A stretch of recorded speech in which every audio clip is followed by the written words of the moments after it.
Good afternoon, everyone, and welcome to my closer look assignment.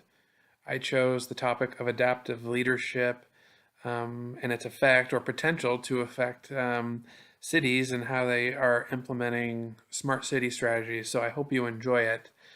I wanted to give a little bit of an overview and try and focus on some different characteristics than the professor did on adaptive leadership.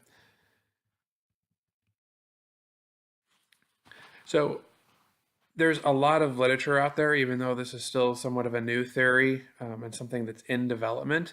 There's a lot of great articles, and most kind of the centerpiece of all of it is Professor Ronald Heifetz at Harvard. And there's a group of others that he's written with on leadership on the line and leadership without easy answers. And there's a wealth of journal articles and videos of him as well that have all been really insightful. So I encourage you to look at those if you'd like to look at the topic a bit more. Last week, the professor did post about an hour video of Ronald Heifetz. I believe he was in Australia when he gave that presentation, and it's an hour, but it's absolutely wonderful if you get a chance to take a look at it.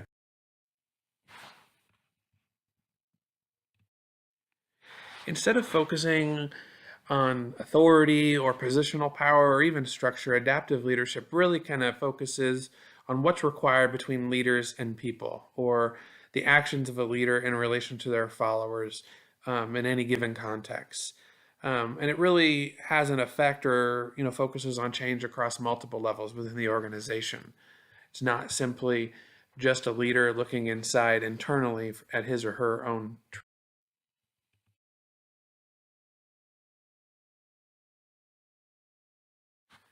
The definition is the practice of mobilizing people to tackle tough challenges and thrive. And that is from multiple texts, including our Northhouse text. And a leader does this by mobilizing people, motivating them, organizing and orientation. Theory of adaptive leadership really incorporates a variety of different viewpoints, and I encourage you to watch some of the videos because Professor Ronald Heifetz does a really good job of kind of speaking about them about theoretically, but also practically. And really kind of the core for me is, a leader serves people by diagnosing their problems and describing possible solutions. So you need to know your people. Not Northville, but Northhouse text. And it does a really good job of, once you get into the readings, this is kind of a good marker for you to constantly go back in, or if anyone's going to, try and practice this at work, this is, really something to have on your desk. I know I do already. But it talks about the situational challenges, and a great deal of this research and writing deals with technical challenges versus adaptive challenges, and being able to kind of identify those early, which I'll talk about in a second. But as you can see, the leader's behavior depends on which of these challenges you give. And then the adaptive work, as you see, is really quite simple. It's a holding environment. It's an interaction between a leader and followers or employees and their interactions.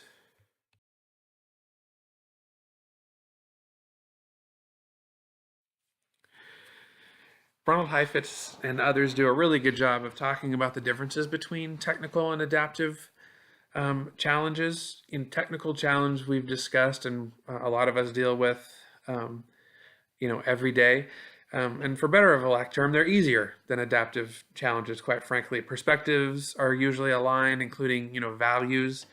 The problem is clear, and solutions and next steps are clear. So those of us that work in local government, state government, federal government, and deal with bureaucracy and large organizations, technical challenges have been around for a very long time. And you can see how a large organization and a bureaucratic structure is really set to tackle those technical challenges. Whereas adaptive challenges, they have competing values and perspectives. The problem is often not clear. An example of, we have a city manager now who I'm always really impressed with, and people will go in and talk about a project they're working on, and list the 27 issues with it. And our city manager is really good at reducing that to one or two issues that really need to be resolved at his desk. And I'm always quite amazed at that. And I do believe they're practicing this um, every day.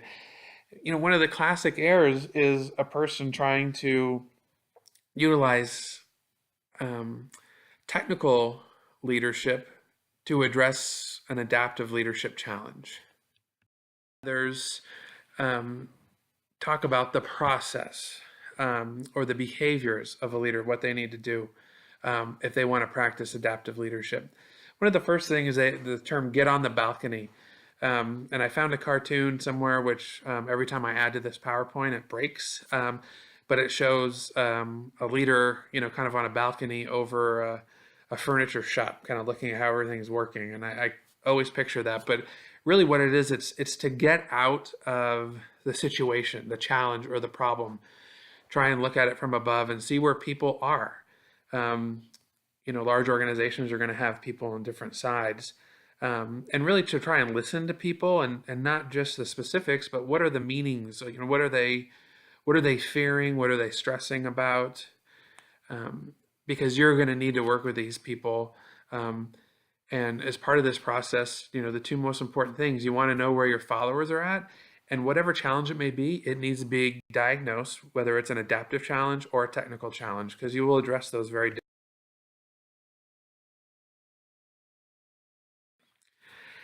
The other thing is think politically. And this isn't actually in the North House or any HIFITS text. I kind of pulled it out from a few different readings. And, for my closer look and case study, I'm talking about leaders in a city. And those people have political constituencies that they need to be held accountable to. And so, an ethical dilemma for them through some of these processes, because we're talking about change, is really short-term versus long-term. There's going to be short-term impacts when we're dealing with change and trying to get an organization to thrive for the long term.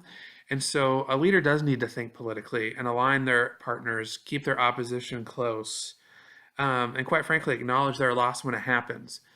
And hopefully that will be created by creating an environment where risk is okay. Regulate distress. And I think this is one of the most important components, at least as I see it in my organization, but help others recognize the need for change without having them become overwhelmed. We dealt with pension reform battles a number of years ago, and I think now part of the organization knows why it needed to happen, because we're on better foundation to provide services and attract talent and keep some of our employees. But looking back, that happened quite rapidly, and a number of people became distressed. So as cities move forward with smart cities technologies, there could be fear. Well, I'm going to lose my job because I'm not good with this, or just change in general. So being able to kind of regulate this and dose out change over a period of time is really important. Also, maintaining disciplined attention to something. We need to encourage people to focus on the tough work they have. It's not as simple as, okay, do a to-do list and prioritize based on simple to most difficult. We really need people in a changing dynamic environment, if we want the organization to thrive, to focus on the difficult work. And we need to be able to avoid ignoring problems or blaming the problem, or attacking others that are willing to address it. And I know I see this a lot in my organization. A leader also needs to be able to give work back to the people. And this isn't even really delegating so much as place the work where it belongs, and try to not micromanage. You, as an adaptive leader, are going to spend an incredible amount of time focusing on the interactions between you and your followers. And if you're giving work back, we need to make sure that these interventions are short and simple. We can't micromanage. We need to give them the space and the opportunity to grow.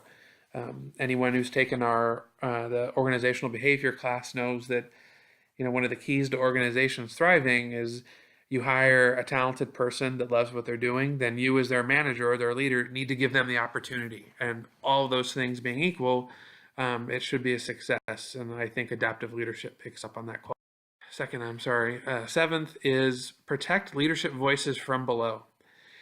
We need to have open ideation sessions that are open to everyone. It can't just be senior leadership group. People that are on the fringes or kind of marginalized sometimes in the organization should be a part of this process. And, specifically for me, as I'm thinking about my case study about, in smart cities and how adaptive leadership can help that, there's going to be so many technical challenges as well as part of a smart cities endeavor because technology is involved or really simple things that need to be fixed. And having those people that have to deal with those on every given day, being able to talk about an adaptive challenge in this effort, I think is really beneficial, not only for the leader to help guide this process, but also for those followers to better understand what the organization is dealing with. So that if there are changes on their horizon, they at least understand why and what is happening to them. And that may help with a lot of the distress that may come.